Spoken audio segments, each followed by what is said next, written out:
মাত্র একদিনের বৃষ্টিতেই এত জলাবদ্ধতা কেন হলো তাও জানতে চাই।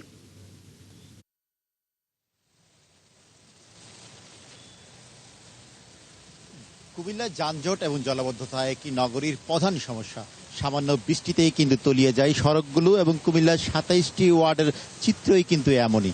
ঘণ্টাখানেক যদি বৃষ্টি হয় সেই বৃষ্টিতে কিন্তু কোমর সমান আঁটু সমান কিন্তু পানি জমে যায়। তবে সিটি কর্পোরেশনের নবনির্বাচিত সিটি প্রশাসক বলছেন অপরিকল্পিত নগরায়নের জন্যই কিন্তু আজকের এই জলাবদ্ধতা। যেখানে আপনি দেখছেন সড়কগুলোতে যে ড্রেনেজ ব্যবস্থা রয়েছে, যে হাজার কোটি টাকার কাজ হয়েছে যে ড্রেনে কিন্তু পানি কিন্তু যাচ্ছে না, ড্রেন থেকে উল্টো পানি সড়কে আসছে। আমরা যে সড়কটাতে আছি তার পার্শ্ববর্তী হচ্ছে কুমিল্লা সিটি কর্পোরেশন, যেখানে হাজার কোটি টাকার ড্রেনেজ প্রকল্প হয়েছে। সেই প্রকল্পের ড্রেন থেকে উল্টো সড়কে পানি আসছে, সড়ক থেকে পানি যাচ্ছে না। প্রশাসক বলছেন যে অপরিকল্পিত নগরায়নের জন্যই কিন্তু এই সমস্যা।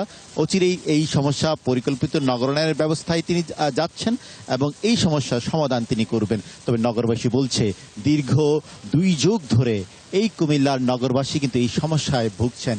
পরিকল্পিত নগরায়নটি কবে হবে, ড্রেনেজ সমস্যা কবে সেই লাঘব ঘটবে এবং নগরবাসীর যে অহরহ দুর্ঘটনা ঘটছে, এবং আজকে কুমিল্লা স্টেডিয়ামের সামনে একটি অ্যাম্বুলেন্স সহ যে দুর্ঘটনাটি ঘটছে সেই দুর্ঘটনায় কিন্তু হতাহতের সংখ্যাও কিন্তু বাড়ছে প্রতিনিয়ত। এবং নগরবাসী বলছে এই জলাবদ্ধতা থেকে পরিত্রাণ পেতে একটি পরিকল্পিত নগরায়ন ব্যবস্থা করবেন, সেই দিক তাদের আশার আলো জ্বলবে, সেই কথাটাই কিন্তু বলছেন। কুমিল্লা সিটি কর্পোরেশনের ২৭টি ওয়ার্ডের প্রায় ৮৪টি সড়কের চিত্রই কিন্তু এমনই অবস্থা, যেখানে হাঁটুচল এবং সেই জায়গায় অনেক জায়গায় অলিক গলিগুলিতে কোমর সমান পানিতে কিন্তু নিমজ্জিত হচ্ছে।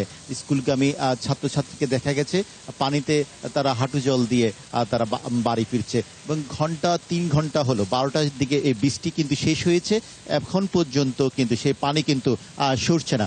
সেই নগর ব্যবস্থাপনা, পরিকল্পিত নগরায়ন এবং এই জলাবদ্ধতা থেকে কবে নগরবাসী একটি ভালো বৃষ্টির পরে ভালো সড়ক দিয়ে হাঁটবে, সেই আশার প্রহর গুনছে নগরবাসীরা। ধন্যবাদ এনামুল আপনাকে। দর্শক, কুমিল্লা থেকে জলাবদ্ধতার খবর জানাচ্ছিলেন সহকর্মী এনামুল হক।